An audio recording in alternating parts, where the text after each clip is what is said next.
If I do something, man, I do it till I get what I want. I turn a business out of nothing into something I love. I got a poker face, but honestly, I'm not one to bluff. I flip a switch, never miss, man, I always stay up. Don't let them see you, bitch, always have a plan to stay tough. This life ahead of you ain't easy, it was built to be rough. But that's what makes a personality, is tragedy, bruh. So keep your head on your shoulders. Now we ain't out here moving rocks, we out here moving.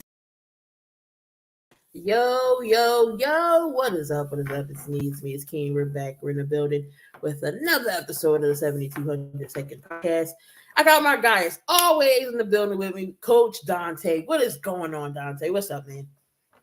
What's going on, man? What's going on? Having a great, awesome, day today. Let's get right into it, man. We got some big things to talk about, so let's get right into it.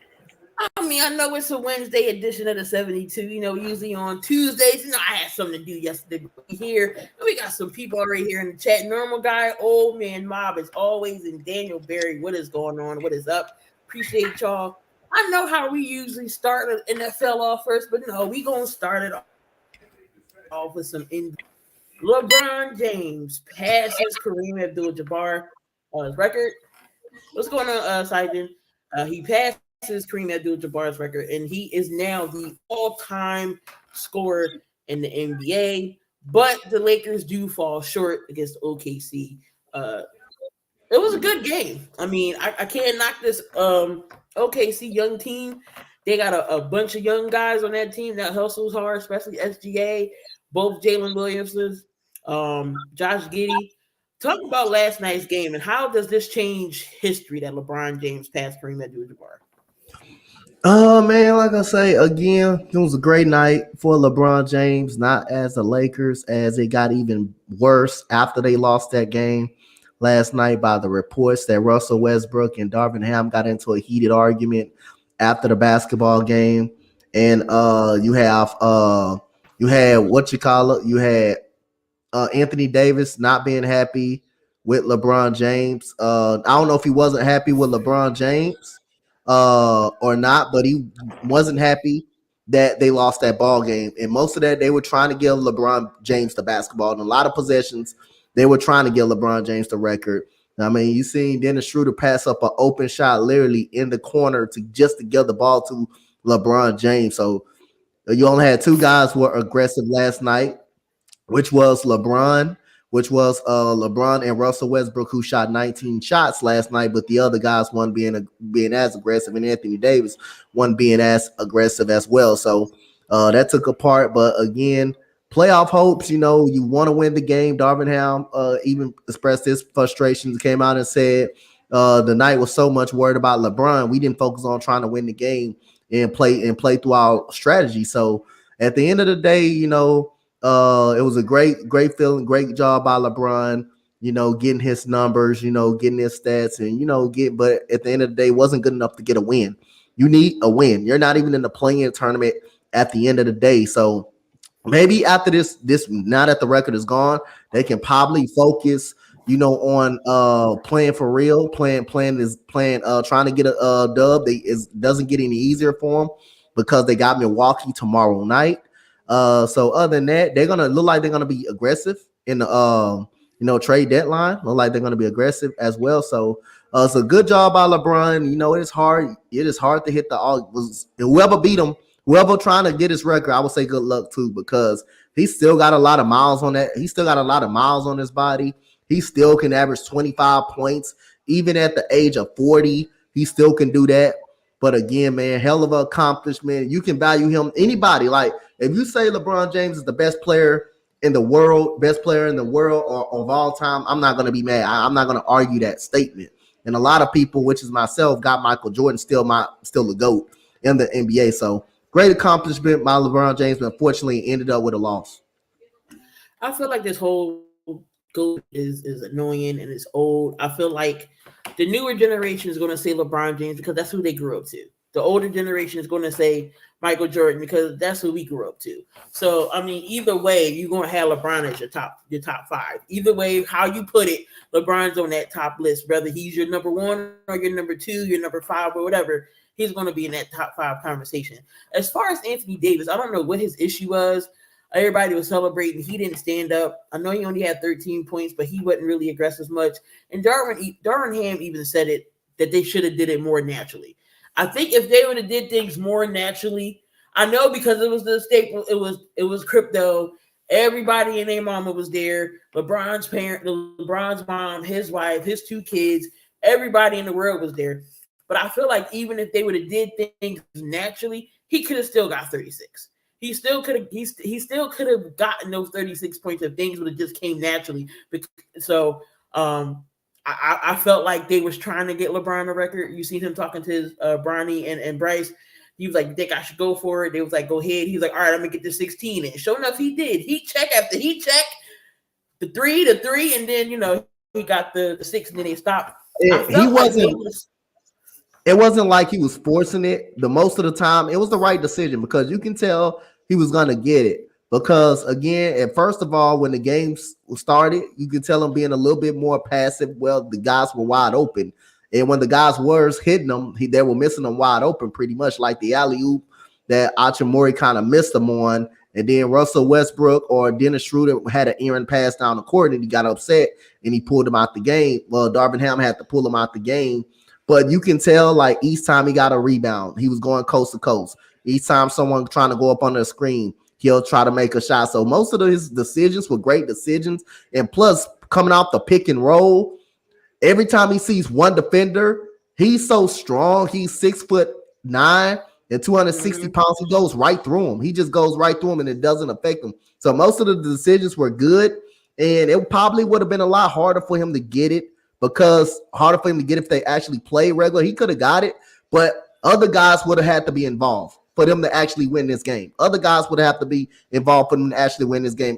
Anthony Davis wasn't aggressive enough, but at the same time, Anthony Davis got to demand the basketball. And this is like your playoff hopes is kind of your playoff hopes not on the line, but you're fighting to get into a play. You're fighting to get into the playoffs. Right now, you got to fight to get into a play-in tournament before you thinking about regular playoffs. You got to fight to get into a play-in tournament game. Right now, they're not in it. And it's like I say, it's not going to get any easier for them because they got Milwaukee, who's very good, who's an elite team in the NBA. So it's not going to really get easier for them at all. So they got to figure some stuff out. Let's see what they're going to do tomorrow. You heard a lot that D-Lo is going to go back to the Lakers. Let's see if that's going to fall through for Russell Westbrook. But it looked like after that heated argument, it looked like things coming to an end for Russell Westbrook right now. That's not looking well. D'Angelo Russell changed the vibe of this team. I really don't think so. I really don't think too much of it. I really don't think it's going to move the needle. Yeah, I don't think it's going to move the needle. D'Lo's definitely going to be aggressive. You definitely know what you're going to get in D'Lo. But we don't know. You got to see if that three-way deal goes down. I know they're saying a three-way deal with Minnesota, Utah, and the Lakers. Westbrook would go to Utah. D'Lo would go to the Lakers, and Mike Conley would go to Minnesota. But yeah, AD got to demand the ball. I even if he got it, I still feel like maybe they should have did the ceremony after. But I don't know. I guess it would look weird if they lost. If they lost and didn't do the ceremony. But I don't know. But I'm happy LeBron got it. Maybe now these talks should be over with. Just go strictly to playing basketball. It's off your back now. You got it. Question: who do you think would be next in line to possibly pass LeBron? Because we he's 38. He keeps his body in hella good shape. The rate he's going, he could maybe play till he's about 40 on this rate, and he's going to tack on more points. But who do you think could possibly pass him later on down the line? I know I'm not mistaken. I think KD may be next when it comes to points. But who do you think could possibly pass LeBron? Who has that longevity or who can possibly do it? Oh man. So first of all, what's good, my boy Billy Buckets was good. So first of all, it's gonna be hard. But first of all, you gotta stay healthy. Most of this time, you gotta actually stay healthy. Unless you're spending $1,000 on your body to work yourself out, and at least you're gonna what happened? We got some breaking news from Woj. So, Lakers, Jazz, Timberwolves are finalizing a trade sending D'Angelo Russell, Malik Beasley, and Jared Vanderbilt to Los Angeles. Russell Westbrook and a first-round pick to Utah for Mike Conley, second-round pick to Minnesota. Okay. So the Lakers are getting D'Lo, Beasley, and Jared Vanderbilt. Jared Vanderbilt is barely underrated. He's very good. He's very good. He's gonna help him out. Okay. He's gonna help him out. He's gonna definitely help him out. He's gonna definitely help him out on the defensive side of the ball and the offensive side of the ball. But again, I gotta see it to believe it. I gotta see if that's. I don't think some of those moves are gonna move the needle. For me. I just really don't think that it's gonna kind of move the needle. I just really don't think so. I just think they're still gonna have a lot of work to do. Yes, you got D'Angelo Russell, who's a better shooter than Russell Westbrook, but D'Angelo Russell is a guy that was really good on his first half of his career. How good he is now, I don't know how good he is now, but this is definitely not going to move the needle for me. So Lakers fans can say whatever the hell they want to say, but this is not going to move the needle for me. This is not going to move the needle at all. Not for me. I mean, if Hooch America stay healthy, you know, he was coming into his own. We definitely got to see now. We definitely what's going to happen. I know they're not that far out of that 6 spot, but them and OKC is going to be battling. The Thunder gets into the play-in. Like I said, I would rather trust the Lakers to get into a play-in because of LeBron before I trust the Thunder. I trust the Lakers more than the Thunder to get into the play-in. I know the Thunder, they're doing a great job over there, but I'm gonna trust the Lakers to get into a play-in before I trust the Thunder. Any team with LeBron James, you have an opportunity to win games. Any team with LeBron James gives you, like I say, an opportunity to win games and get into that play-in spot. But at the end of the day, hey man, I don't know if that trade's moving the needle all the way for me. Jared Vanderbilt is very good though. He's very underrated. I've been trying to talk about him to everybody. He's very good. Defensive side and rebounding the ball, he's very good. He's going to get that Lakers team some energy. He's definitely going to give him some energy. That one game when he played the Sixers, when the Sixers played Minnesota, I remember I called that game. I was calling Vanderbilt's name the whole time. Vanderbilt is definitely going to be good. What's going on? What's up? Oh, what's good, man? So let's talk about Cam Thomas, man. Cam Thomas has been balling for the Nets. You know, no Kevin Durant. Now that Kyrie's gone, we're gonna talk about Kyrie in a little bit. But talk about Cam Thomas. Saying, where did this kid come from, and how is he going to continue to score points like this? I think he's a bona fide scorer, but he's gonna have to watch out because again, teams catch on to that really quickly. We're gonna see how other teams defend him, and knowing that he had 2 40-point games popped in a row, that's a good start, man, for a guy like that, man. That's really a good start. And hey, man, Cam Thomas is a rising guy, and I seen in his first year, the dude can score. The guy can score. He can put points on the board. So again, I think Cam Thomas is a great player, is a solid player, but it's going to be interesting how many teams, what team that is anybody going to adjust to him, and how, you know, when they're doubling him, can he be more of a playmaker? He's going to have to be more of a playmaker as well and get his teammates involved more. Well, he seemed like he's a good scorer. It seemed like he's a smooth scorer, can shoot the basketball, can drive to the rim, got a nice little floater, mid-range jump shot. He's off to a good start right now, man. And he's definitely emerged with Kyrie Irving up out of the helm. But again, it's going to be interesting. Can Brooklyn find a way to make Kevin Durant happy? And I don't think this is going to be enough to make him happy. He's going to want out sooner or later. Even though they said they're not going to trade him, Like I say, hey, if you don't want to trade him, you don't have to. I mean, you got leverage over him. So you don't have to be in a rush to give him up until you get the right deal you want. You don't have to be in a rush. They were just ready to get Kyrie the hell up out of there. That's all I know. They were just ready to get him up out of there quick, fast, in a hurry. They got sick of him. You think his minutes is going to drop when you get Dinwiddie back? You know, you got one of the Morris brothers. KD comes back. Is Cam's production going, drop? No, I don't think it drops. I think he stays in the starting lineup. I don't think just because Spencer Dinwiddie come into the helm, you don't make a move. You don't do that. Not when this guy putting up 40 points for the last 2 games. You don't do that. You don't break his confidence or the momentum. You keep everything going. I don't care if you bring Spencer Dinwiddie off the bench. You bring him off the bench. You let Cam Thomas go out there and ball. Even if KD comes back, KD plays power forward anyway. So again, let Cam Thomas keep up the good work. Let Cam Thomas keep doing what he do, and you bring Spencer Dinwiddie up off the bench. You don't just come in now and put him in the lineup all of a sudden. Because we all know Ben Simmons ain't. They already came out and say there is no trade value for Ben. So, so I don't know what Ben Simmons is going to do. What team is going to take a chance on him after the Nets?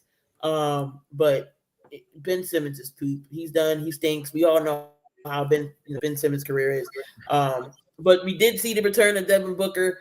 How much did this Suns team miss Devin Booker? They miss him. They miss him a lot, man. He's one of their main scorers in the NBA. He's one of their main scorers. He's one of their great scorers in the on the team. And like I say, I believe this helps him out, but he's got to stay on the floor. If he cannot stay on the floor, then nothing will work. And I think the window has shut out for the Suns anyway.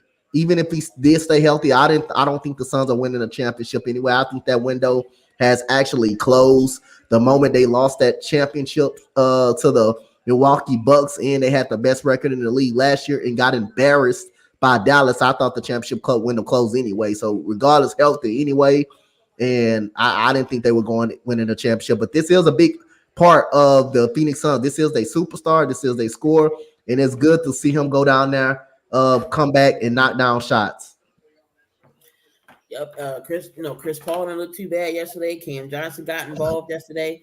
So that game was pretty good. Welcome back, D-Book. Talk about Kyrie Irving.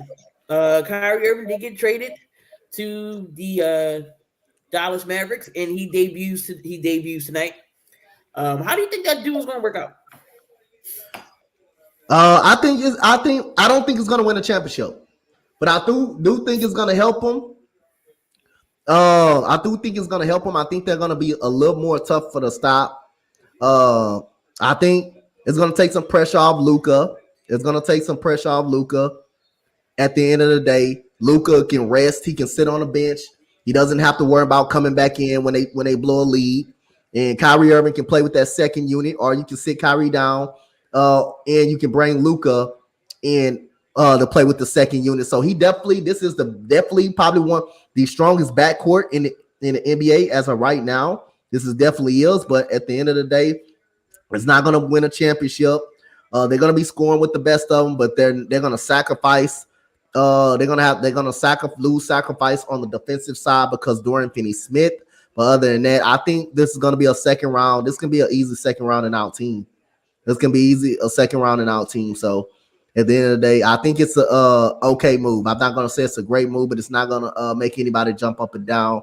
We know how Kyrie Irving is. He's a superstar when you're on the court. The problem is, can he stay committed on the court? And will he stay on the court? And would he not cry?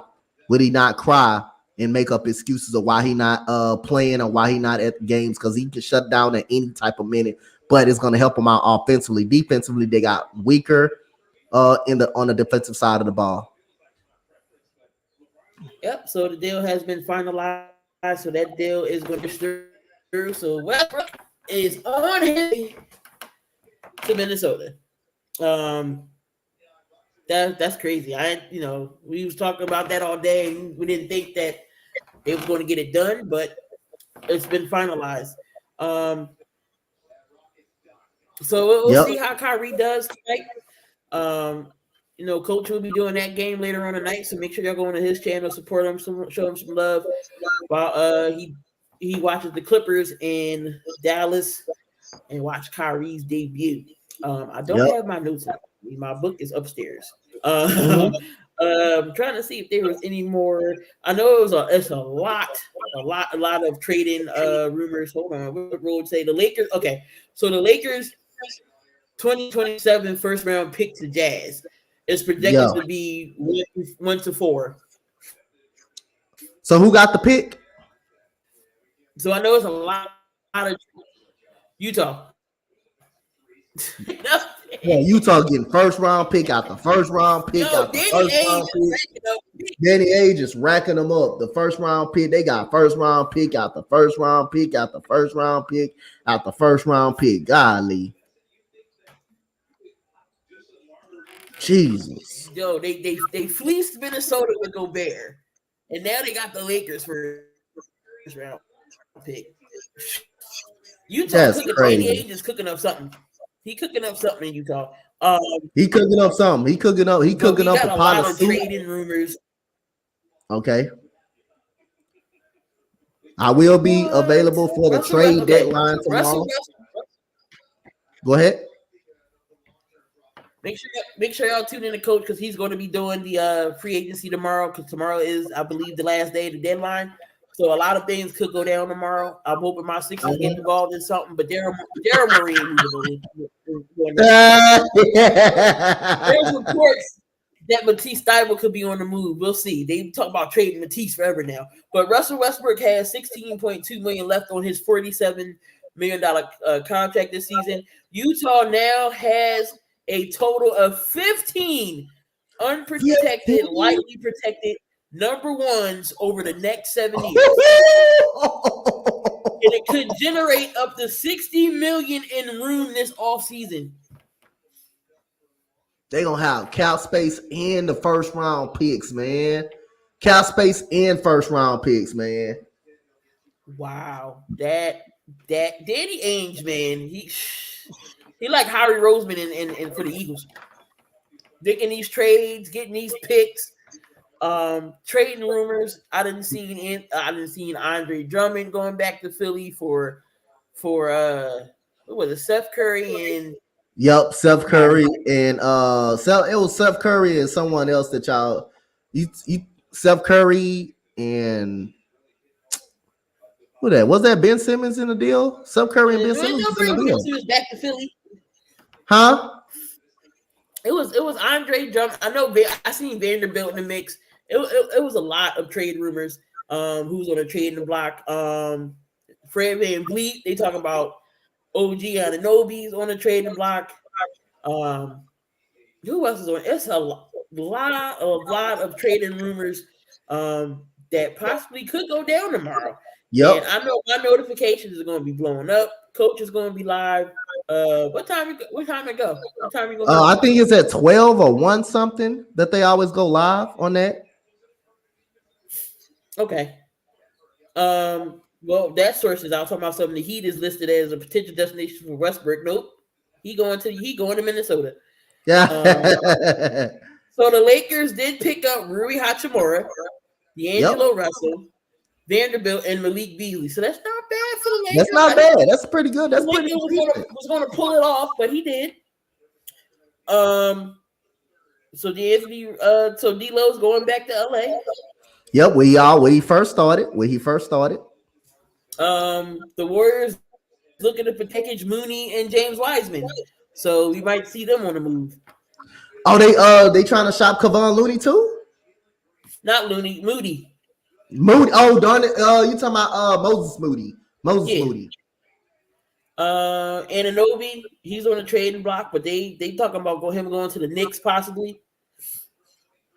Cam Reddish. It's a lot. I can't wait to see what goes down tomorrow. Yeah. They're going trading deadline. It's going to be crazy. It is going to go down. All right, Donte, before we get into the NBA, man, let's talk about your list, man. Oh, man. I know it's going to sound awkward, though. But I had to readjust some people on the list and put some Y'all know the list normally is a top 5 list, though, but I made it a top 7 list today. Just because, I had to add a couple. I wanted to add a couple more people on here. So we got at number 7, we got Cam Thomas. This weekend, Cam Thomas was not on the original top 5 list. He was not on the actual original top 5 list. He was just someone I just added. But since I could add, I'd added 2 people. I added Cam Thomas, who had another solid night. Struggled at the most of the end of the game, a little bit till late of the game, but he was hot in the first half of the game though. 43 points, 3 assists, 5 rebounds. Want to see him get his teammates involved a little bit more because defense is going to start figuring him out pretty much. So Cam Thomas goes for number 7. Number 6, man, one of the top centers in college basketball. They lost to Indiana. They lost this game to Indiana pretty much, but he had a great game. Zach Edey, this ain't the only time he's been on the list. Zach Edey from Purdue, been on the list before. 33 points. You want to know how many rebounds? You want to guess how many rebounds he had, Key? Oh, God. Well, he's a rebounding machine. Let me guess. Yeah, he's a rebounding machine. He's 7 foot. I believe he's 7 foot 4, 7 foot 4. 18 rebounds. I was close. Yeah, 18 rebounds against Indiana, but they did lose the game against Indiana, but he showed out. So we go to women's college basketball. Yes, we do women's college basketball as well. We got Virginia Tech beat a very good team in NC State pretty much, and we're gonna go to Georgia Moore. Moore, 27 points. She's 5'6". She's a little small too. She's a little small. 5'6". She's 27 points, 6 assists, and 3 rebounds for Georgia Moore. Out of Virginia Tech, they're ranked 2 with a big win over NC State in conference play. So we stay more in college women's basketball, and what we just witnessed, we're witnessing a beast on this one pretty much. We witnessing a woman that just got on a wig. I just got on a wig. I love you, Joanna, man. Yep. When we went, she just got on a wig at this point right now. She's not a WNBA player. She's not really a college player. She's a man player just playing in college basketball. But she's Aaliyah Boston, 26 points, 11 rebounds. Most of those points came in the second half. She had only 3 points in the first half, and 23 of them came in the second half. And nothing that UConn could do because UConn couldn't make shots. They couldn't get a damn off a board at all. And that's the reason why, South Carolina was able to beat them the way they did, because they got rebound after rebound after rebound after rebound. It was all offensive. All offensive rebounds, defensive rebounds. They dominated the boards, and Aaliyah Boston was a big part of that. So we go to the NBA. Klay Thompson against Oklahoma City, 42 points, 1 assist, 1 rebound. We go to Shai Gilgeous-Alexander with my Houston Rockets. This was against the Houston Rockets. 42 points, 4 assists, 4 rebounds, and I got to show some respect, to LeBron James. Gave him the number 1 spot. Got to show some respect to him. Best scorer of all time, greatest scorer of all the NBA. Not this year, not any other NBA. This is of all time. The history of the NBA, LeBron James is the leading scorer of all time, and he still got a lot of longevity in him and a lot of miles. So good luck for the next person who's trying to catch him, because you got to stay healthy. You got to be able to stay healthy. Unless you're spending $1,000 to get your body right, and at least you play a lot of minutes on the court and basically stay healthy. Hey, that I pretty much see that's the only way you make you catch LeBron James. But good luck to the person who tries to catch him. But 38 points, 3 assists, and 7 rebounds. That ends up my top 7 list right there. And it'll be interesting next week of who will make that top 7. Who will make that top 5? I'm gonna go back to top 5 because top. I'm gonna go back to top 5, but we just do a top 7 this week. Burn, he's going. Russ got traded. Yes, sir. He's going to Minnesota. But what's crazy is Utah got a good young squad. You got, of course, you got Westbrook there. You still got what's that? IG Obaji. Did I say his name Yep. right? You said talking about for Utah? Yeah.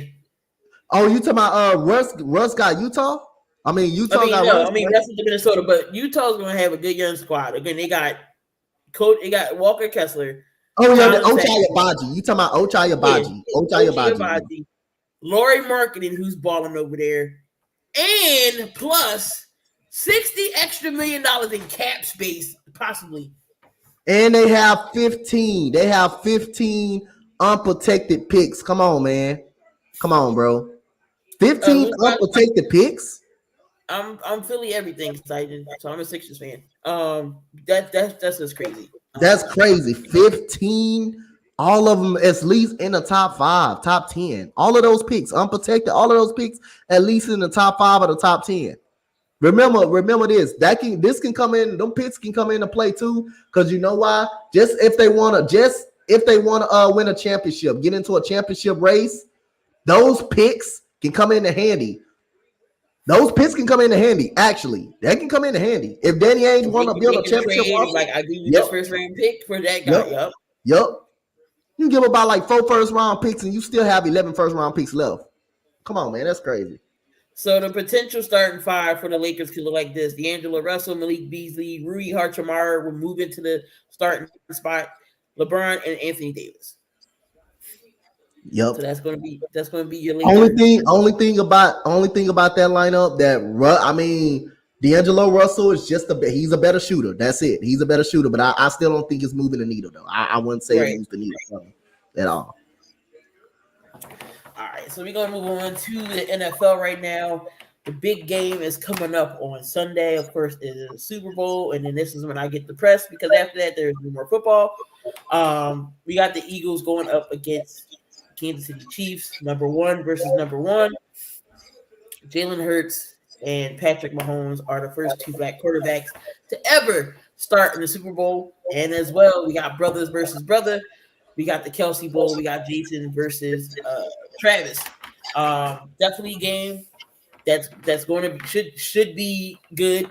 One of the maybe the best Super Bowls I've ever seen and witnessed. Hopefully, it's not a blowout. I got a feeling it might go back and forth. Might be a shootout. We got to see. I don't like a blowout game, but what's your thoughts on this Super Bowl, Dante? Who is it going to benefit more? Who wins? Is it going to be Hurts or is it going to be Mahomes? I think it may be Hurts. It's going to be Hurts in the Philadelphia Eagles. I think all that Hurts had to go through. And he led the Eagles team that wasn't supposed to be even in the playoffs last year. They asked for weapons. Everybody wanted the weapons. You got to give Howie Roseman credit. He got the weapons for him. They wanted a safety. The Eagles got a safety. They got him a safety. You said I won't be watching the play. Let's go, man. My boy coming home, man. My boy coming home, man. That's my boy right there. I've been my homeboy for 5 years, man. Shout out to my boy Burn. Finally coming home, man. But I think he's gonna benefit Hurts more if he wins the title. But if Patrick Mahomes wins the championship again, the Super Bowl again, Patrick Mahomes, you're gonna already hear that Patrick Mahomes may turn out to be this greatest quarterback that probably ever to play this game. But like I say, not saying he's gonna be Tom Brady, but it showed you how Patrick Mahomes, how great he is doing it with less talent. He got Travis Kelce. Yes, he does. He does got Travis Kelce. But you look at everybody else. You talking about Valdez-Scantling, someone that's not gonna. He's a speedy receiver, but do he really move the needle for you? Do he really actually move the needle for you? You talking about Juju Smith-Schuster? Juju Smith-Schuster haven't had a great season since his rookie year. And who he had on the side of him? Antonio Brown, who's still at his best at that point. But that shows you how great Patrick Mahomes is. You got Scott Moore, rookie, who came on strong late in the year. Isaiah Pacheco, who's the number 1 running back right now. He's doing it with less talent now. He's doing it with less talent all of a sudden now. So you definitely got to give him credit, but I think it benefits Jalen Hurts them more to get all the naysayers off their back, all the haters off their back. And like I said, I love Jalen Hurts personally. because, again, he played down here in Houston. He's from Houston, 25 minutes away from my house. I used to go watch the man play, and I want him to win. I want him to actually win. I want him to win. I was at his high school a couple of weeks ago at a playoff game. So his daddy coached him from high school on up, from middle school, high school on up. So I love some Jalen Hurts, man. And I want to see him to win this game, and that's why I'm gonna take the Philadelphia Eagles this week. I want to see Jalen Hurts get a victory, man. I want to see him win this game. And when I see Houston guys go into the NFL or the NBA, I want them to be successful, especially the guys that I actually watch in high school, or some of the guys that was in high school. Then when I was in high school, I want them to be successful. So Jalen Hurts, I think it puts more of a cap on how great he's gonna be, and be one of those top quarterbacks in the league when he win in this Super Bowl. But the Eagles also going to get a lot of flock. But if they don't win, it will be a disappointing season if they don't win this game, because, again, got a lot of free agents. You got to figure out what you want to do with Kaiser White. You got to figure out what you're going to do with James Bradbury. So you got a lot of guys that can potentially leave. You got to pay C.J. Gardner-Johnson. Miles Sanders, he's on the book too, so you can't pay everybody. And Miles Sanders, I think he may walk, to be honest. I think he may walk. Yeah, I think he may walk, to be honest, because he played himself. He had such a good year. He played himself into a bigger contract, and I don't think the Eagles will probably pay him back. So if you don't win this game, you got some decisions to make in the offseason. But I do got the Eagles winning this game in a close fight. Most definitely. But I feel like even if we still win the Super Bowl, we still gonna get hated on. We won't hear it all. Oh, y'all had an easy schedule. Y'all cupcakes. Y'all should have. It was meant for y'all to win. The haters are never gonna go away. But like I say, the whole NFC East. This is what I'm saying. The whole NFC East had an easy schedule. The whole NFC, you had 3 teams. You got to think about it. You had 3 teams in the playoffs because the whole NFC East had an easy schedule. And again, you can't control what's on the schedule. The Eagles don't make the damn schedule. No team makes the damn schedule. In the NBA, basketball, NCAA, some teams in the NCAA can make their own schedule, but we talking about professional sports. They don't make their own schedule. So they can only control what's put in front of them. Now, boxing, you can control who you can fight, who you want to fight. Boxing, you definitely can control that because you see a lot of people running away from guys. You see fighters run away from fighters all the time. So that's another sport that you can control who you fight or who you play. But in the NFL, NBA, baseball, you can't control what's on the schedule. You go by anything that's on the schedule. And Eagles, Cowboys, and Giants fans fight about that all the time. You had a weak schedule. Well, everybody in the NFC East had that weak schedule. Even the Commanders. If Rivera played right, Washington could have been in the playoffs. You could have had easily 4 teams in the playoffs. So again, that narrative should be thrown up out of the window because the Giants had an easy schedule, the Eagles had an easy schedule, and the Commanders had an easy schedule. The Cowboys, y'all all had the same schedule. Just played them on different weeks. Everybody had the same schedule, but you can't. And all these guys, all these teams are professional football teams. Professional football teams out here. So at the end of the day, I don't like hearing that. I don't like the narrative of this team ain't played nobody. This team had an easy run to the playoffs. Everybody had the same schedule. They played the same schedule. Let me talk about Jalen Hurts for a second. So, sorry, my cat's being weird. Let me talk about Jalen Hurts for a second. How we had Nick Saban. We all know who Nick Saban is. Alabama's coach, one of the greatest college coaches of all time. We all know Jalen Hurts played for Alabama. And Saban said, Jalen, for you to be successful, you got to work on passing. You got to work on accuracy. You got to work on looking at your reads. What did this kid do? He went from going 26-2 in Alabama to being put on the back burner for, y'all already know for who, Tua Tagovailoa. And he still was humble. He still went out there and worked hard. He wanted to transfer. Because he was around coaches, he said, well, I either want to go to Miami or I want to go to Maryland. Saban told him to go to Oklahoma. You know why? Because that's where everybody competes at. That's where your best players is. You're going to go to Oklahoma. And he had another great coach over there, Lincoln Riley. He went over there and worked his butt off.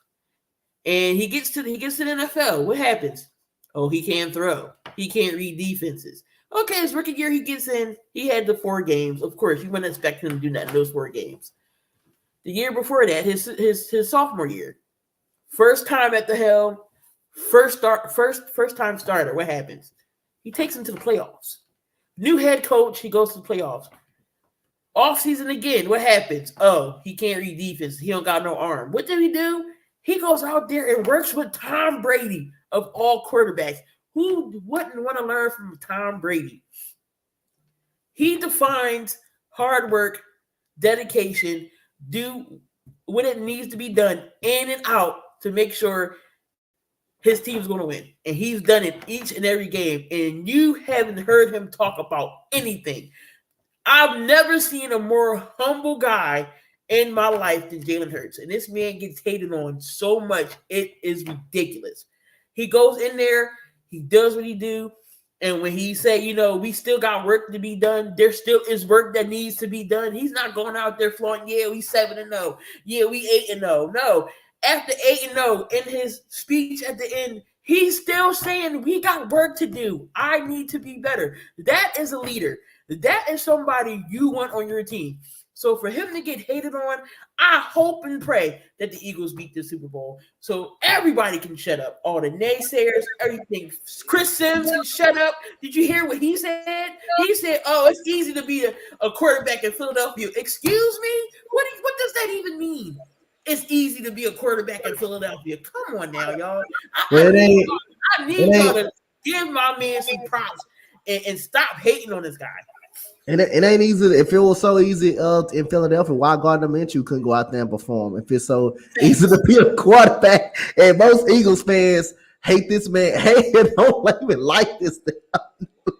I like like to be honest. Like I say, I'm not saying you can plug any quarterback in the system and they can be successful, but golly, how bad can you get Gardner Minshew? You got an offensive line, you got wide receivers. How bad can you actually be? How bad can you actually be? You have to be that bad. You have to be that bad and perform that bad. And for Jalen Hurts to come back and lift, you can tell a different energy was in this Eagles team when he came back. I mean, he didn't play out of his mind the last 2 playoff games, but he didn't need to. It's just his presence being on the field, just his presence of him being out there on the field. Mean a lot to this Eagles fan base and mean a lot to them Eagles guys out there on the field. So, everybody in this city knows. Mind you, look, I live 10 minutes from Lincoln Financial. So this whole city is riding for Jalen. And you had half the people who was like, why are we drafting a quarterback? Now you see why we drafted a quarterback? Did you see who we had before Hurts? You really want to have Carson Wentz here.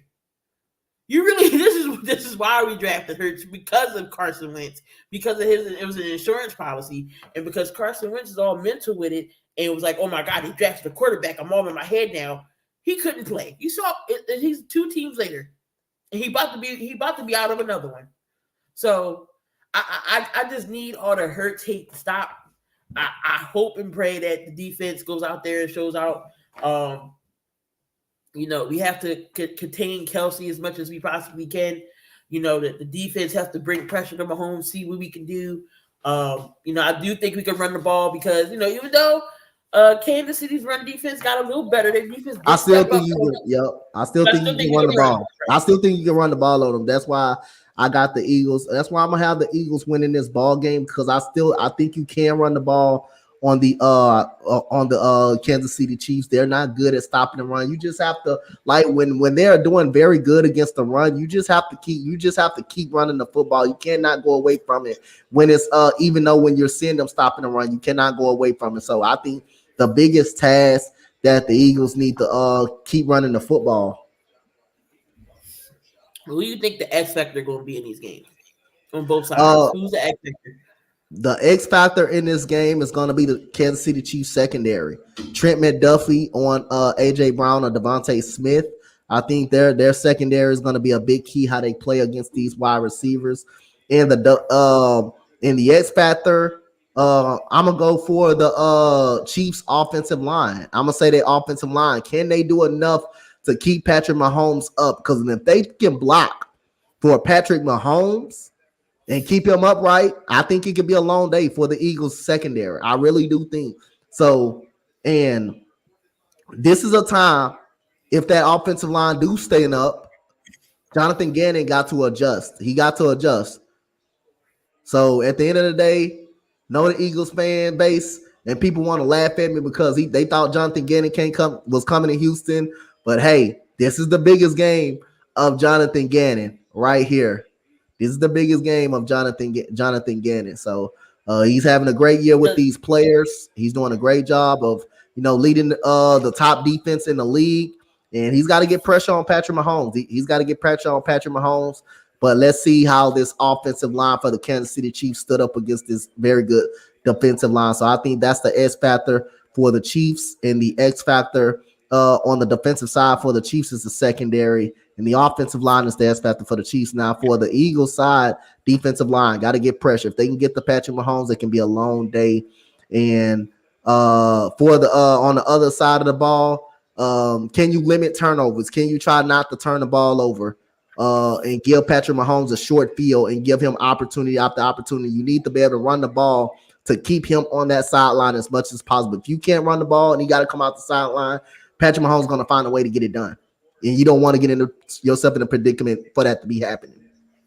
I definitely agree with you. I'm going to say my bold prediction. Can Trent McDuffie contain A.J. Brown? I'm going to say 2 tubs, 150. Patrick Mahomes gets picked twice. That's my bold prediction. I'm going to say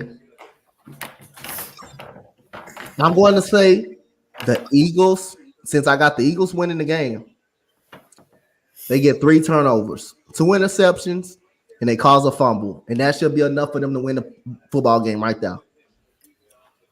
I'm also taking the Eagles. I'm going to say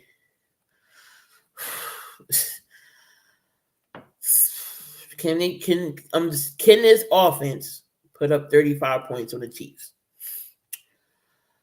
I'm going to say 30-27. I think it's going to come down to Jake Elliott field goal for a win. It's going to be Vinatieri-like-esque Jake Elliott for the win. That confetti's gonna fall. We gonna hold our second Lombardi. I'm hoping and praying it ends out that way.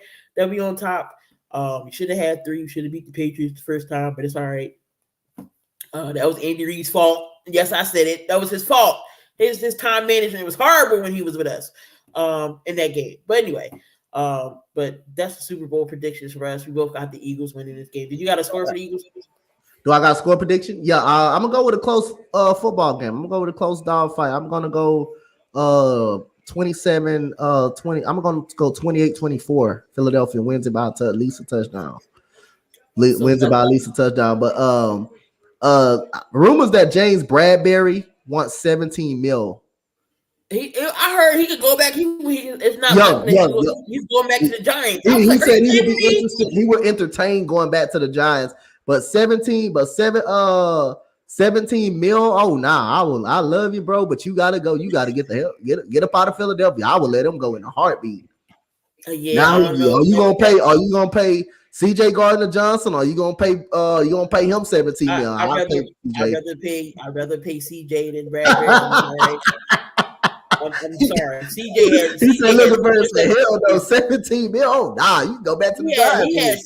He had 6 interceptions to your 1 or 2. No, I'm paying CJ. I am paying CJ. I'll take my hands with Reed Blankenship, who's actually not playing half bad. I'll take my chances with Blankenship and CJ and Slay out there and Marcus Epps. I'm not playing Bradbury. No 17 mil, or I can go out and draft me a corner in the top. Grab your cornerback, yeah, you ain't lying. I'm drafting for that much. I'm drafting me a corner at number 10, and you ain't lying. Like you ain't lying. You can have it. You can have it. You can go. You can get up out of it. You can go. I'm drafting the rookie. No, I ain't paying him no 17 mil. I ain't gonna lie. I ain't paying him that much. You good? Hey, they love you. The Eagles fan base love you, but you gotta go. Go ahead. So, but what's next? Oh, so We got some, new DCs in order. Brian Flores finally gets another shot at defensive coordinator. He's going with Minnesota, and God, do they need him? How does this Minnesota defense going to look? First of all, the Minnesota defense, they got to get better players. They do got to get some better players on the defensive side of the football, and they got to better stop the run. A coach, Brian Flores, can put all his schemes in, and I think he can adjust very good. I think he would do a hell of a job, but you need the players. You actually need the personnel players to make that work. And they couldn't stop the run this year. They could not stop the run this year at all. And they damn sure couldn't stop the pass. They couldn't stop the pass whatsoever. And that's one thing that killed them throughout this whole season. So again, you got to get better players. You got to get better players, and you got to be able to get to the quarterback. So yeah, I was wishing, he got a head coaching job in Arizona or somewhere like that. I think he would have been a good fit over there in Arizona. I don't know why he can't get another head coaching job, but as far as another DC defensive coordinator, him calling the shots on the defensive side for Minnesota, that's something that's definitely was needed in Minnesota. So congratulations to the Purple Pocket Podcast, my boy. Route, you know what I'm saying? Shout out to you, man, for Brian Flores coming over there as a defensive host, DC. DC. So again, hey man, they got to get the players though. They do got to get the players for that scheme to work. Most definitely, and that was their downfall of Minnesota. They was good on offense, but defensively, they stunk it up. Steve Wilkes, he also gets another hit. He gets the DC job over there in San Fran. And we all know what happens to San Fran defensive coordinators. They all get head coaching jobs. We've seen Robert Saleh get a coaching job at the Jets. We just seen the Ryans going to Houston. And now we're seeing Steve Wilkes over there in San Fran. Is that defense still going to be the same with Wilkes? I think they got the players. I think they got the players to do that. So, yes, I think it could be the same. I think they got the personnel. They got the players to do that. I think their secondary still may be a big problem. But long as that defensive line can get to the quarterback, I believe it's going to save some of that secondary. So, yes, I believe they still can finish the same with Steve Wilkes, who I thought, again, should have got the head coaching job in Carolina. He done a great job in Carolina until – they the only game that kind of messed them over because they didn't beat Tom Brady. They didn't beat Tom Brady. That team would have been in the playoffs. And you could argue Dallas would have still probably beaten them anyway. But that team would have been a better matchup than Tom Brady than was. So I believe Steve Wilkes should have got the head coach, and he should have got the tag put off him. But I think this is going to be this is a move. This is a solid move for the 49ers. And I don't think nothing changed because he has the players. He has the defensive line.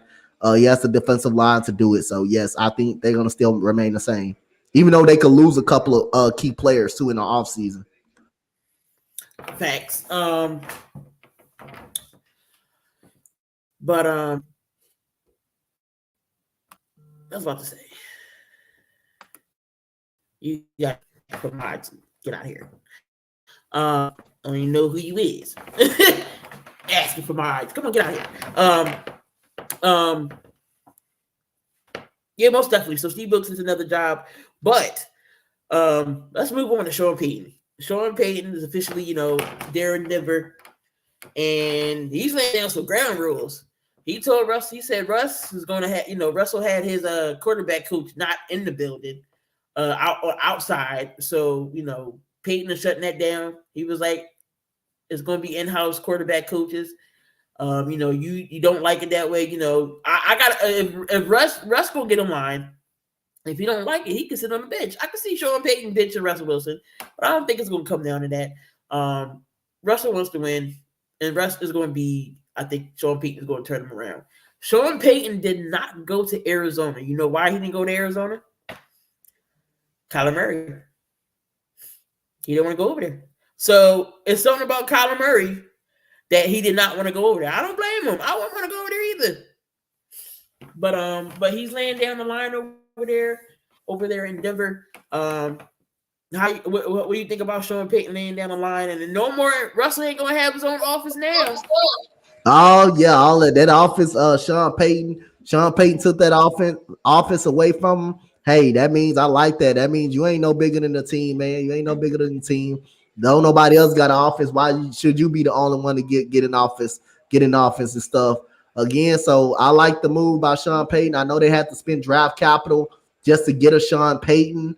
But Sean Payton is going to turn this offense around. But if the players can just stay on the court, if the players can stay on the field, I believe they can be effective. I'm not saying they're not going to win, probably not going to win the AFC West. The Chiefs probably still will win the division, but again, they will be more competitive if their players can stay on the field. Their players haven't been able to stay on the field, so that's a huge problem for that's been a huge problem, for the Denver Broncos. And they need a running back. They need a running back too. They need running back help too. Yeah. Their defense isn't half bad. We're still waiting to see who Sean Payton's coordinators are going to be, especially on the defensive side. I didn't know Russ had his own parking space. What the hell? Come on, Russ. You had your own office and you had your own parking spot. Now I see why. Now I see why a little bit how the players were towards you, but Jerry Jeudy did stick up for us. So we'll see how that changes. I think Russ will be fine because you saw what happened when Hackett got fired. We saw the Russell Wilson of old back there, like he knew how to play. So it's definitely going to be interesting in Denver to see what's going on. And next year the Eagles got to play that Denver team because we got the AFC West. So we're going to see Patrick Mahomes again. So it's going to be the battle. It's going to be rematch in the Super Bowl. Aaron Rodgers said he's going in the cave for 5 days to figure out if he's going to retire or not. But there's rumors floating around. Could you see Aaron Rodgers in Vegas?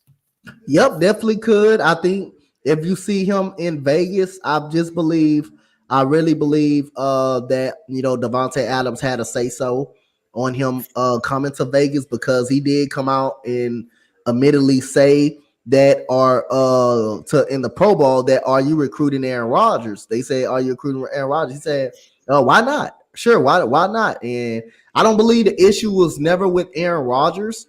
I believe Davante Adams kind of felt disrespected because they didn't want to pay him. And so again, I think they had a solid relationship, but I would say yes. I would definitely say yes. He will be very much open to go to Las Vegas. I mean, that would be crazy. I mean, the Adams-Rodgers hookup again.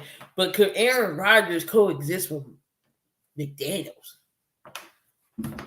Now, that's something remain to be seen. If he can connect with Josh McDaniels. That's something remain to be seen right there. That would be really interesting to see what's going to happen on that part of things. I gotta ask Raiders fans how they would feel about Aaron Rodgers. I gotta ask them how they would feel about that. But moving on, I know Dallas Cowboys, they did get an offensive coordinator in Brian Schottenheimer. I don't know how good that's going to be, but what's McCarthy? He's going to be calling the majority of the plays for Dak. But what do the Cowboys need to help Dak? I know Zeke wants to come back, give him a pay cut. I think they're going to franchise tag Pollard. What do they do? Do they bring in another receiver? What do Dallas need to do to help Dak? I think they probably need to bring in an extra wide receiver, but I think they need cornerback help. Their cornerbacks outside of Trayvon Diggs is not really that good. I think they need cornerback help as well. And if you want to get another, you got a couple of running backs. You got Malik Davis, who's going to be playing. She'll play more next year. Ezekiel Elliott look like he may stay in Dallas or take a pay cut just to stay in Dallas. And again, I think they need cornerback play, and I think they need to improve kind of their defensive line a little bit. They need to improve their defensive line a little bit. If you want to do some tweaking On the offensive line as well, you could definitely do that. But I think they do need they can use an extra receiver and an extra cornerback to kind of help them out. Most definitely, because Jerry Jones talking about something. Oh well, the Eagles, they like the Rams. They just want to win a championship now. We doing long term. Okay, y'all long term enough. Long term is 27 years. Long term. So Dallas is not going to be able to compete with these other teams if they don't give him no help. Yep. It's sad to say that Jerry and Stephen Jones is never going to win anything, and while they're running things. So you got all these other GMs and stuff that's giving their players help. Look at go back to be a homer, but look at what Howie Roseman did with Jalen Hurts, knowing that Devontae Adams needed a partner.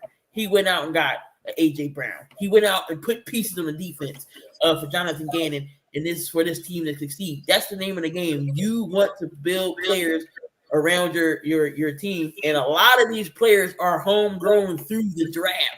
We didn't go build no super team. Half these players that are on the Eagles are through the draft that we grown. So yeah.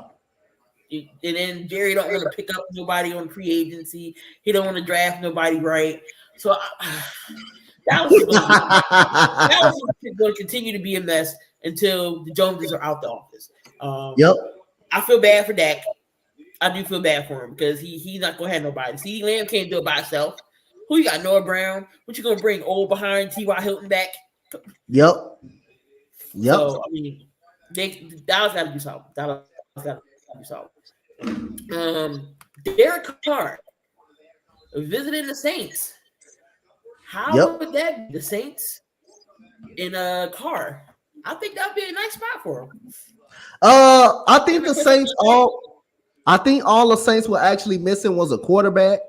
They needed a quarterback that can get the receivers to football. Their receivers actually are good enough. You've seen Chris Olave kind of emerge into something that could be really good for them. They got a top-rated defense. Their defense is actually pretty good. Their defense is actually not a problem. I think the quarterback position is the actual problem. But again, I heard it was if he was to get traded, probably a second to third round pick seems about right for Derek Carr at this stage of his career. So, it'll be interesting to see, what will do the Raiders. What team do they trade him to? So I think the Saints are pretty good, man. I think that's a pretty good spot for the New Orleans Saints to get a quarterback that can finally, give the receivers, get the receivers and Chris Olave, Michael Thomas, the football. So we'll find out. We'll find out and see. What's good, Vic? What's going on, Vic? Yeah, I can see Carr with the Saints. Jameis will probably get moved on. We will probably see, Andy Dalton get moved on. Look, Andy Dalton, you can come to Philly. I wouldn't mind you having a backup because Gardner Minshew got to go. I feel like if something happens to Jalen Hurts, I'd rather have Dalton is in there behind our offensive line and the weapons we got. Philly would be okay with Andy Dalton as a backup. I'd rather give me a suitable backup. Anybody but Uncle Rico. Uncle Rico's time is up. He can go. Yeah. Chris Olave is a good receiver. He had a very good rookie season. You still got Michael Thomas if he comes back. But the Saints, if they decide to get rid of Michael Thomas, that is a $59 million dead cap. I don't think they want that. 59. I don't think they can afford to do that. So Michael Thomas got to figure out something. He want to come back. He want to play. But if he comes back, Michael Thomas and Chris Olave, and then you still got Alvin Kamara, depending on what his legal situation is. Yep. You still got Taysom Hill, who was a deadly Swiss Army knife that you could put anywhere, and the defense isn't bad. That I can definitely see New Orleans going somewhere if that happens. Yep, I definitely can do it. I definitely can see it. And the Sixers are losing to Boston. That's great. The Sixers losing? The Boston 75-69. They're not losing by much, but it looked like Embiid don't even want to play basketball.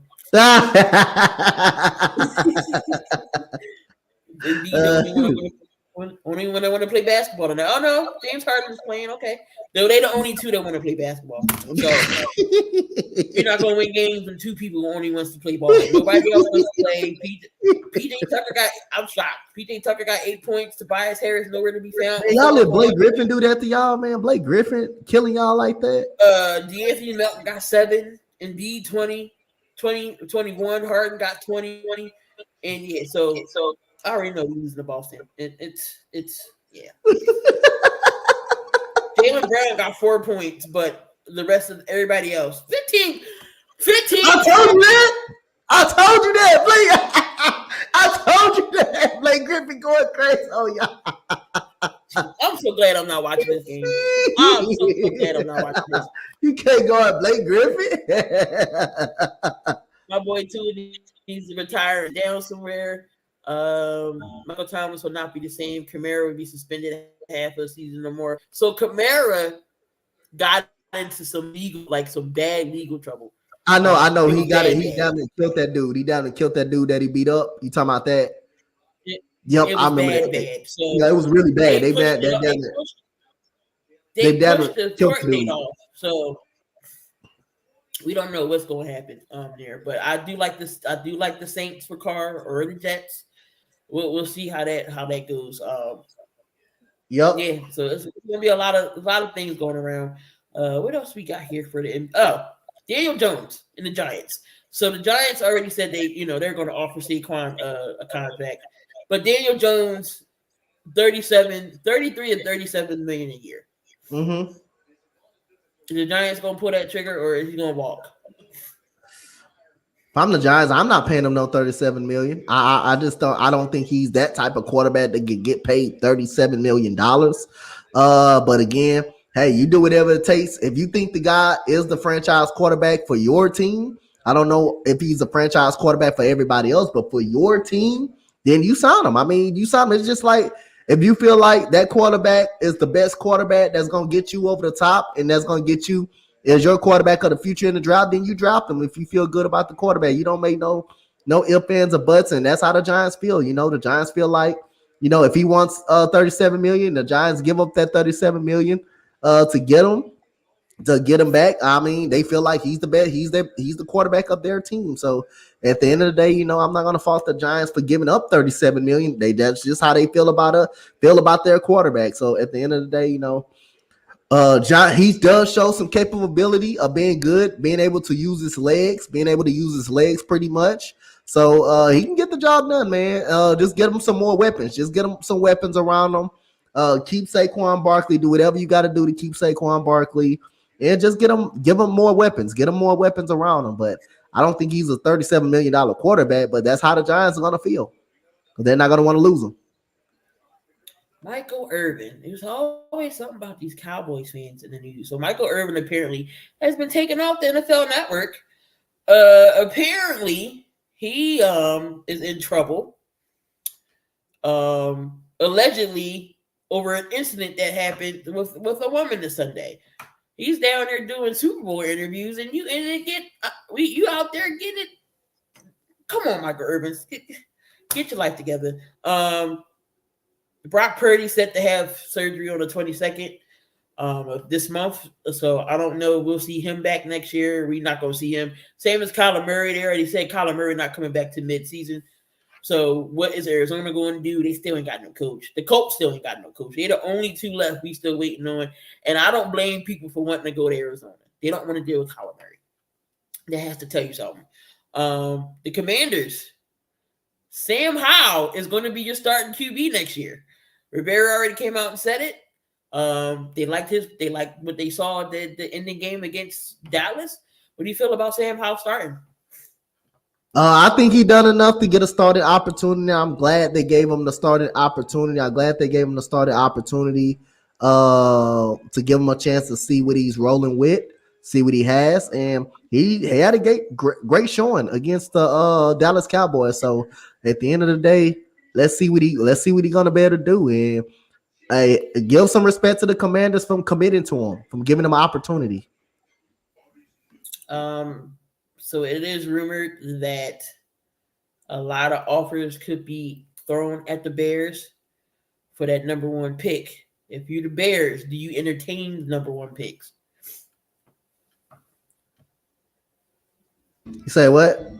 The Bears are rumored to have a lot of people coming there, throwing deals at them for their number one pick. If the offer is right, do you entertain it? Because we all know the Bears are not taking a quarterback. Are you talking about the Texans or any squad? No, we're talking about the Bears.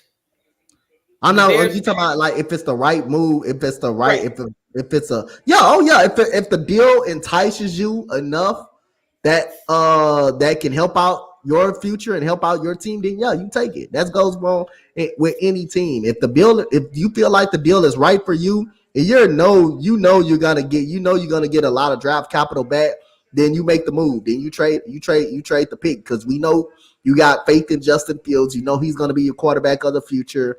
And you don't need a quarterback. You need more help on the defensive line, in the receiving core, and the offensive line. So if the deal is enticing to you, then you trade the pick. If the deal is enticing to you, if you feel like you need help on the defensive line, then you draft Jalen Carter and Will Anderson. I can see Carolina because they're not sold on Sam Darnold. I can see the Colts probably jumping up. I mean, even though the Colts is number 4 or 5, I mean, if they really want Bryce Young or that CJ Stroud, I feel like at their spot they're both going to be gone, possibly. But I can see Carolina jumping up. I can see the Colts maybe moving up. I don't know who else in the top 10 needs a quarterback. They're probably jump up for it. So. Chicago, y'all better entertain those. I think the Panthers and the Colts will be probably the only two teams in that first round that top 10 will entertain going up and get a quarterback. But it's also a quarterback that can come down to the Panthers. Anthony Richardson can come down to them at number 9 if they want to take him at number 9. Will Levis, he's kind of tricky. He can go anywhere from the top 3 to the top 5 right there. So that's another quarterback. That's a possibility that can come down to you, that can come right there to you. So at the end of the day, but I think the Panthers and the Colts probably be one of the aggressive ones to try to go up and get that first round pick, that first overall pick. And from the list that I've seen, the quarterbacks, so 319 prospects have been invited to the combine. And I've seen the list, but just right off the bat, the quarterbacks is going to be out there is Tyson Bagent from Shepherd, Stetson Bennett from Georgia. We don't know how his stock's going to drop since he got into that incident. We got Malik Cunningham from Louisville, of course, Max Duggan from TCU. We got Jake Hayner from Fresno State. We got Jaron Hall from BYU. Hayden Hooker got invited to the draft. Will Levis, Tanner McGee from Stanford. We got Aiden O'Connell from Purdue. We got Anthony Richardson from Florida, CJ Stroud. We got Dorian Thompson-Robinson from UCLA, Clayton Tune from Houston, and Bryce Young all are in the draft. I mean, all in the combine. So definitely can't wait for combine season to come. Yep. Of course, I think the Raiders and the Jets are probably be the ones that get a quarterback in the offseason. I think they're going to be more built for free agency. Remember, Jimmy Garoppolo is going to be out there. It depends on what Derek Carr is going to go to. That's not off the board. He meeting with the Saints, but that's not off the board either. It just depends on. I think those are going to be the teams that probably get their quarterback in the free agent, but we'll see where it goes. I think those are more the teams that can easily get their quarterback in free agency. That's especially right. And Aaron Rodgers' decision is going to be big too. His decision is going to be really big too. What he wants to do. Kirk Cousins. How much has Minnesota done with Kirk Cousins? And my phone died. How much is Kirk Cousins going to be? How much is Minnesota going to keep Kirk Cousins, or are they going to move on? Or are they going to draft somebody later on? Draft is definitely going to be interesting because I want to see where half these guys go. Raiders cap is trash. They're gonna find a way. I think the Raiders are one of the teams. They can find a way. They're gonna probably find a way to make it work. Or if they got who's in cap hell right now? The Oh, Chargers. yep. They're gonna. I think the Raiders can find a way, man. I think they really can actually find a way to get that done. If they got to restructure contracts, they will do that. I think they will do that. But again, I think those are the teams that more likely will probably get one in free agency. I don't think all them teams in the first round will either consider going up to get try to go up and get a quarterback. And first of all, you got to have the capital. You got to have the draft capital to go up and get. It's not all about. You got to have the draft capital to go up and get these type of quarterbacks. So again, hey, it's not easy. You got to have the draft capital. The Colts probably got the cap. The Texans, we got the capital to go up there and move up if we want to. But I'm not trying to move up. I think we can get the quarterback right there at 2. I'm not trying to do all that and move up. We can get the quarterback we want at 2 if they decide. I don't give a damn. Like I said, I don't give a damn if it's Will Levis. I don't care who it is. If you feel like he can get, if you feel like he can be the quarterback of the future, then you draft him. You don't hesitate. I mean, the man he got upside. It ain't like he's garbage. He got upside. But again, that's not going to be the quarterback I think the Texans will easy get. It's going to either be Bryce Young or probably CJ Stroud, but you got to have draft capital to go up and get these type of quarterbacks. And it's hard to see if the Raiders got the capital, and it's hard to see if the Jets got the capital to go up and get a quarterback. But I think a quarterback could fall to them, though. A quarterback, Anthony Richardson's still going to be on the board. He's a first-round pick. He's still going to be right there to be taken for whoever. And I believe the Panthers will have the capital. I believe the Panthers will have the capital, and the Colts will definitely have the capital. Texans got it for sure. But Carr in Houston, who was Derek Carr throwing to in Houston? You don't want him to come to a worse. Why would you want him to come to a worse situation? Who is he throwing? I mean, if it happens, it happens. Right. I would entertain it if it happens, but like I said, we'll see. But you just left the Raiders with talent over there than Houston. We got a bad offensive line. And we don't really got the receivers that he can throw to. So you come into actually a worse situation, much worse situation. Could Derek Carr in this type of career want to put himself in that situation? Like I said, I entertain it, and a lot of Texans fans ask me that question. Ask all the Texans fans that question, and then they say they will be open to it. I'll be open to it. If they get them, they get them. But if you want to get broken all up, then come on. I don't mind. I don't mind. The Raiders got to the 15th to figure out what they're going to do, because after the 15th, his $40 million guaranteed is he gets his $40 million. So either they trade him before that, or they're going to figure it out. But we got a couple of more topics here before we call it a night. The MLB, not much news, but Vic did show me something last night. It was definitely interesting. But Bo Bichette, he gets a 3-year deal with the Blue Jays. So that was a good pickup for them. But let's just say if the NL East got realigned, you got the Boston Red Sox, you got the New York Mets, the Yankees, and the Phillies. Who would win that division? I disagree with that, Vic. The Raiders don't control the situation. Derek Carr actually does, because he the one made the list for them. He the one made the list of what teams he would be actually interested in. One of them was the Saints, so he has his own way. He has leverage on what he wants to do. He has say-so. So when you have a no-trade clause, you have say-so of where you want to go. And the Saints are one of those teams that he meets with. And he would give if you got a no-trade clause, you get to give a list to whoever you want to meet with. Whoever you want to meet with. If he put Houston on a list, if he wants to put Houston on a list of a team that he want to go to, then they will be entertaining in him. And then first round pick, they want second and third round picks, and I think the Texans got that, but Derek Carr can't control where he wants to go, because he wanted to meet with the Saints, and the Saints are one of the teams on this list. So he can control. He got the leverage for what he wants to go. All right, so the NL East, if they realigned it, but they can find one more thing. My bad, Key. They can find the best deal out of the teams that he wants to meet with. It's up to them to find the best deal of what teams they want to meet with. It's up to them to find the best deal. Any team that he got on that list, they got to find the best deal. The Raiders got to find the best deal on whichever one up on that list that they want to get him over there. So he got leverage on what he wants to go. He got leverage on what he wants to do. All right. So, again, if the NL East got realigned, so we got the Boston Red Sox, the New York Mets, the Yankees, and the Phillies. Who would win that division? Uh, New York Yankees, New York Mets, and the Phillies. Who's winning that division? You said I'm the New York Knicks or the New York Mets or the Phillies? The Mets, the Phillies, the Yankees, Okay. Red Sox. Who's winning their divisions? Who's winning that division if they realigned it and that was Oh, it was okay. the NL East? So it's the Yankees, The Philly. Yankees, the Okay. Phillies, Mets, and Red Sox. I'm taking the Phillies. Are you talking about right now? Right now, the way the team's constructed, Mm-hmm. I'm taking the Phillies to win that division.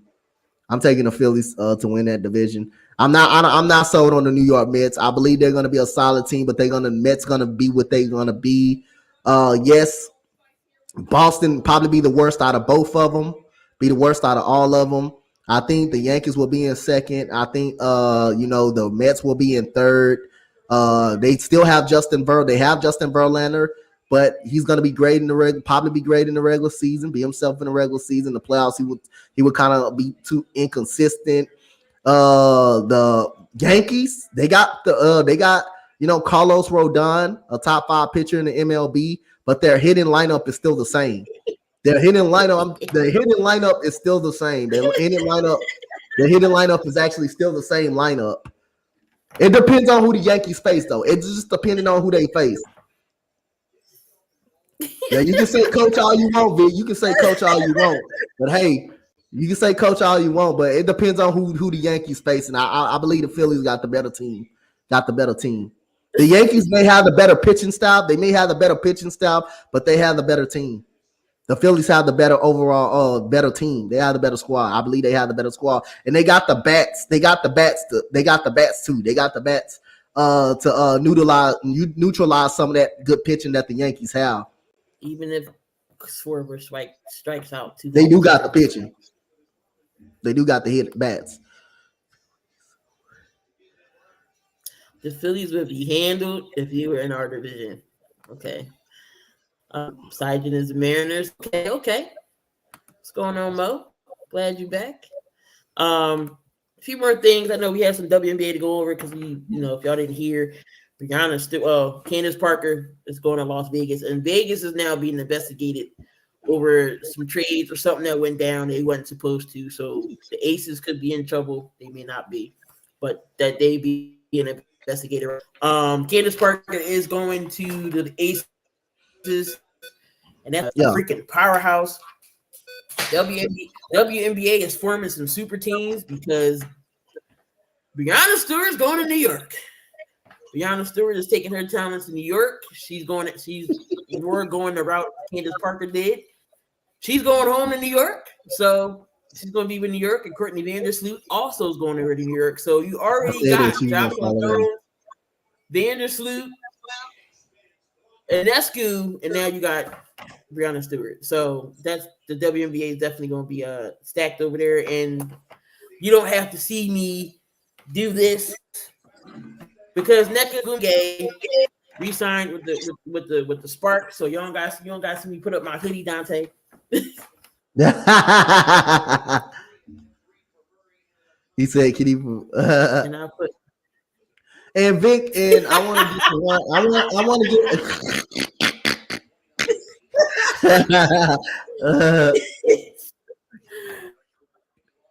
I want to kind of get black in here.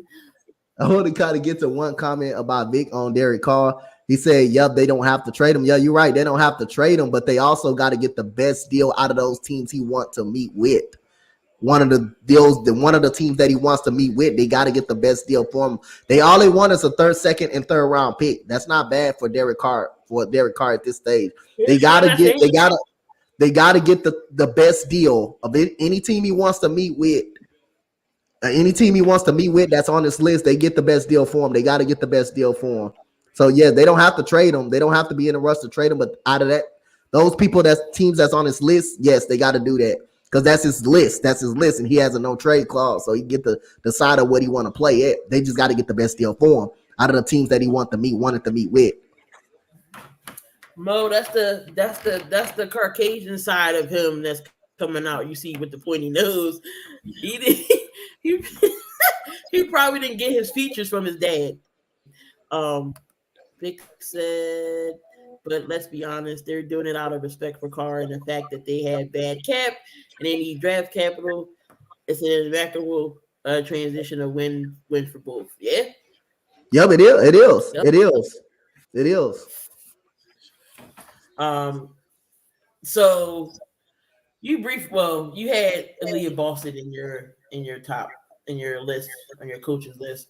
But some things came out today, and Dawn Staley was on the podcast. So apparently, you know why Gino got that technical, because he felt like the officials wasn't really calling calls. And what's the girl name? What was her name? Lou Marie. It was Lou. It was I knew her name. Lou Sanchez. Well, you know, but she. I think yeah. Yeah, she was getting beat up to the point where she had bruises, and damn. Gino was trying to come out and say that South Carolina was, you know, being bullies or anything else. What's going on, Troy? And stuff like that. So Dawn Staley came out and was like, no, that's not how we play. That's not how my coaching style is. So do you want to get into those accusations that Gino? The name is Lou Lopez Sanashaw. Yeah, that's her name. Do you want to get into Gino? Like Dawn Staley in South Carolina aren't that type of basketball team.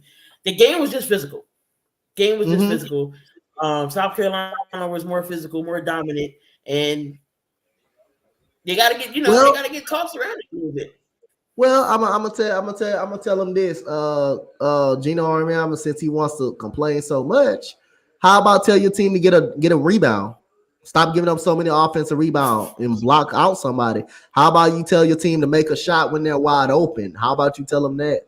How about to tell them not to miss so many layups? How about you tell them to get a defensive rebound and an offensive rebound, not give up so many second chance points? How about you tell them that? How about you say, again, the South Carolina, they were not making shots either. They wasn't shoot. They couldn't make a shot from the outside. They basically beat them on offensive boards and defensive boards alone, especially on the offensive side of the ball, on the offensive rebound. That's how you got beat and got dominated. So let's stop making excuses. Let's stop making excuses. Time they were looking to beat you up. It's a physical basketball game. It's a physical game, and Aaliyah Boston and all of those girls, they were just physical, more physical. And they were bigger. They were bigger. They were bigger. She was Camille Cardozo. You're not stopping the 6'7" girl. You got biggest Aaliyah Boston is and Camilla Cordova. How can you get a rebound over that? How can you get a rebound over that? And you got Mayhear. You got Mayhear coming into the game too. She's tall. She can play. She can put the ball on the floor, and she's tall. So you got there. They got pretty good size on that team. At one point, I combined their rebounds between Boston and Cardozo. I think they had 31 rebounds combined, and like maybe 13 of them was offensive rebounds together. That's crazy, man. In the first half, I was like, this is gonna be a long game because they was triple teaming and double teaming Aaliyah Boston for South Carolina. I was like, it's gonna be a long game. And you know a coach is good when your team can go down 12-2. I'm just being exact. It wasn't that far, but Dawn Staley never calls a timeout. You know how most teams would call a timeout to stop the momentum? Yeah. She believes in her team that much that they're gonna climb back. And that's what they do. She don't call a timeout. I've seen it go. I've seen it be 13-7 or 13-4 or 18-4, and she will not call a timeout because she believes that her team is going to come back and play. That's not the only time they were down by double digits. They were down by double digits against Indiana and came back and won. It came back and won the game. So they've been down through adversity. They've been fighting through adversity. They know how to fight through it. The problem is now, UConn just found a team that got their number, man. They just found a team that they got their number. Paige Blockers is out. They had another. Paige Beckers is out, and you got Fudge was out as well. Fudge is out. She's pretty good. She's I think Fudge is a prospect in the draft as well. So AZ Fudge, she's a prospect in the WNBA draft. And yeah, so again, they got some key players that out. They probably would have helped them scoring wise. But Aaliyah Edwards, man, she's a beast. Aaliyah Edwards is a beast. I'm sure they'll probably see them again in the March Madness, depending on where they're at, they're seated at. But as I'm not mistaken, as of right now, Dawn Staley in the South Carolina Gamecocks are 23-0. But I'm excited about March Madness. I don't know about you, but I'm excited for the girls' side, not too much for the boys' side. The boys side gonna get excited when you get them in conference championship play. They side gonna get better when in the conference championship plays. When they get in the NCAA tournament part of things, they're gonna get better. But the girls side, I definitely will be paying attention to them. And now that I can start doing more, college basketball for men's and ladies, I gotta find the right day. But hey man, it's gonna be another barn burner coming up soon, man. I believe it's Monday. You're gonna have LSU girls versus South Carolina. Another great game that's gonna come up. Angel Reese, you got Angel Reese versus Aaliyah Boston. Man, that's gonna be a heavyweight fight up in that mud right there. That's gonna be a heavyweight fight up in that mud. Let me know when that game comes on, so I can be on. I think it's Monday. I think it's actually Monday. If you want to do it, I think it's actually Monday too. I gotta check the schedule. Let me go ahead and check the schedule. I ain't gonna lie, I think it's Monday. Let me see, because they next game, South Carolina next game is on Thursday. They play Auburn Thursday. They play Auburn Thursday on SEC Network. And let me go to the Monday, because most big games be on now. They're not on Monday, so let me go. I know it's on Sunday. It's on Sunday. I believe it's Sunday. Okay. Sunday. Let me see. Let me see if it's the nightcap or Sunday. Yes, but it's at 1:00 though. It's at 1:00. It's early. Yeah. It's early. Oh yeah, I'm doing that. I don't care. I'm doing that. I'm doing that. I'm on that. Oh man, that's gonna be a burner. If y'all into women's college basketball, make sure y'all tune in for that game. Of course, Super Bowl Sunday. Myself, Coach Donte, and others will be live doing the play-by-play. I'm gonna be at my brother's house. I'm not wearing my slave jersey because we are 0-2. I can't do it. So I'm not wearing my slave jersey. I'm a rock out with the Key shirt that the Eagles with Key on the back. That's been winning me. Every time I wear that shirt, we win the games. So I can't do the slave jersey. I can't. As much as I love them, they're 0-2. But shout out to everybody who's in the chat today. Down at East Coast Gridiron coming in. Better late than never. Of course, always Vic, Mo, Troy, Old Man Mob. He's always in here with us.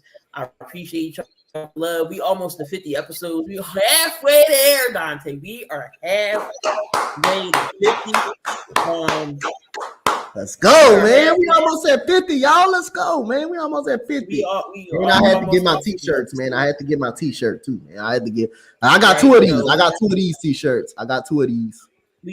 We got the key we got the key merch. We got the 7200 seconds merch. If y'all want to support me and Coach, definitely get some merch. The links in the description. Also, we are on Spotify and Apple Podcasts and Amazon Music, so you can tell Alexa to play 7200 second podcast and it'll pop us. You can hear us. Leave us a review. Let us know what we are doing. So yeah, let us know what you want to talk about. Trust me, we love interacting. As football season winds down, we're going to be breaking down some off-season things. Probably starting next week, maybe. Shout out to ECG for the 6-month join membership, man. Thank y'all so much, man. ECG joining the chat 6 months, man. 6 months, man. 6 months. Shout out to ECG, man. Y'all heard what he said, man. That rebound is up next, man. Like I say, we on the Colorado revamp, and ECG, we got to get those Colorado shirts out there, man. We got to get those out there so I can go ahead and give me one of those, man. I got to go ahead and give me one of those. I'm going to be in the chat because I got to warm up some dinner as well. But again, leave us a review on Spotify and Apple Podcasts. Let us know what we're doing. Again, we're going to break down the offseason things, what team did what, who needs who. We're going to break that all down. NBA action. So make sure y'all stay tuned, man. Donte, anything you got to say before we run out of here? Hey, it's a blessing, man. Almost at 50, man. We almost at 50. I say again, like we were saying, we clicked immediately. And to be almost at 50 episodes already, man, hey, man, it's a blessing. And I'm enjoying every bit of it. I'm enjoying every bit of the episode. Shout out to the people that have been supporting us all through every episode. And the people that support us on Spotify and all of that listen to us. We got some people that do actually listen to us. So we're on a great road, man. We work together as friends as a team. I gotta go through and do a best of 7,200 seconds. That's a lot. Yeah, that's a lot to do. That would be actually a lot to do. And I know that Finding Nemo would definitely be on one of that up there. But yeah, man, shout out to everybody, man, that support us, man. Almost at a milestone, 50 episodes. That's something, man. That's something. We'll be 50 more away from 100. So hey, we gonna make it. We gonna make it. Yeah, we'll get to 50 something by at least summertime at least. But Coach Donte tomorrow will break down everything NBA at the trade deadline. So make sure y'all stay tuned for that. Because it's definitely gonna go down tomorrow. But Troy, I appreciate you. I got 2 spots left. If anybody want to join in fantasy basketball, not fantasy baseball, I got 2 spots left. Y'all know where to find the Instagram, Twitter if y'all interested. If y'all want to win, pick up Jeremy Pena. If y'all want to win, Obama Valdez. If y'all want to win. But we gonna get on out of here. Again, I appreciate everybody who's in the chat. Love y'all. Again, tune in tomorrow. Coach has fantasy NBA basketball frenzy tonight. He got the debut with Kyrie Irving. Sunday we'll be back again because we're gonna call the Super Bowl. We're gonna have some fun there. But until next time, y'all, appreciate y'all. Love y'all. The rest of the evening. Peace and hair grease. Thank you, guys.